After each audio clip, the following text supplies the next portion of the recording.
مرة أخرى يؤكد المغرب موقعه الريادي في قطاع صناعة السيارات، فبفضل رؤية صاحب الجلالة الملك محمد السادس نصره الله أصبحت المملكة رائدة على المستوى القاري وقاعدة عالمية لصناعة السيارات. واليوم يترأس جلالة الملك حفظه الله حفل تقديم نموذج سيارة أول مصنع مغربي، شركة نيو موتورز، التي قامت بإحداث وحدة صناعية بعين عودة جهة الرباط لدى القنيطرة لتصنيع سيارات موجهة للسوق المحلية وللتصدير. ويتوقع أن تبلغ الطاقة الإنتاجية السنوية 27,000 وحدة بنسبة إدماج محلي تصل إلى 65%. وينتظر أن يبلغ الاستثمار الإجمالي في هذا المشروع 156 مليون درهم مع إمكانية إحداث 580 منصب شغل. وكانت الوكالة الوطنية للسلامات الطرقية قد منحت في فبراير 2023 المصادقة النهائية للمركبة الأولى، وأشرفت المقاولة على إطلاق السلسلة الأولية للإنتاج، وتعتزم تدشين هذه الوحدة الصناعية خلال شهر يونيو المقبل وإطلاق عملية التسويق. وتشرف على هذا المشروع الذي يعد إيذانا بميلاد أول علامة سيارة مغربية للعموم كفاءات وطنية، ويعتمد خصوصا على منظومة محلية لتجهيز السيارات تطورها المملكة. نموذج سيارة أول مصنع مغربي قام بتطويرها مغربي، مشروع مبتكر من شأنه تعزيز علامة صنع في المغرب وتدعيم مكانة المملكة كمنصة تنافسية لإنتاج السيارات. ويؤكد تقديم سيارة شركة نيو موتورز، وهي شركة برؤوس أموال مغربية، إرادة صاحب الجلالة الملك محمد السادس نصره الله لتشجيع المبادرات المقاولاتية الوطنية. وبهذه المناسبة وشح صاحب الجلالة الملك محمد السادس نصره الله السيد نسيم بالخياط المؤسس المدير لشركة نيو موتورز بوسام الكفاءة الفكرية.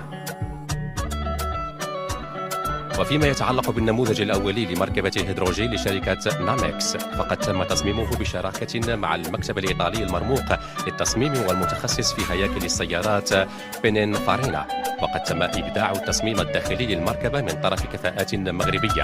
وسيتم تزويد نموذج مركبة الهيدروجين النفعية بالهيدروجين بواسطة خزان مركزي سيتم تعزيزه ب6 كبسولات قابلة للإزالة، مما سيمكن من تأمين قدرة مهمة للبطارية وتسهيل شحن الهيدروجين في بضع دقائق.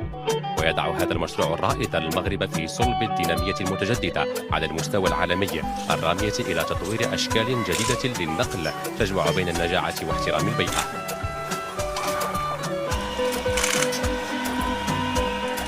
وتنسجم هاتان المبادرتان الصناعيتان تمام الانسجام مع التعليمات الملكية السامية الرامية إلى توجيه القطاع الخاص نحو الاستثمار المنتج، لا سيما في القطاعات المتطورة والمستقبلية، وتحفيز بإطلاق جيل جديد من المقاولات في المملكة.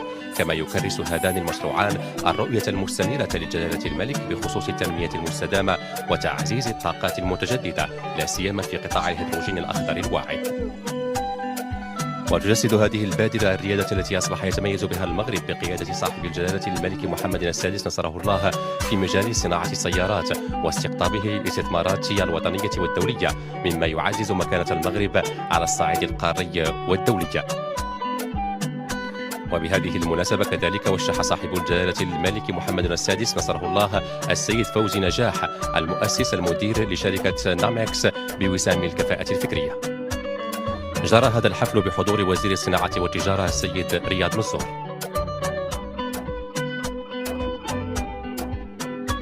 فضلا إذا كنت لست حاسد لا تنسى الإعجاب بهذا الفيديو ومشاركة هذا الفيديو لأننا نعطيكم الإفادة. فضلا إذا كنت لست حاسد لا تنسى الإعجاب بهذا الفيديو ومشاركة هذا الفيديو لأننا نعطيكم الإفادة. فضلا إذا كنت لست حاسد لا تنسى الإعجاب بهذا الفيديو ومشاركة هذا الفيديو لأننا نعطيكم الإفادة.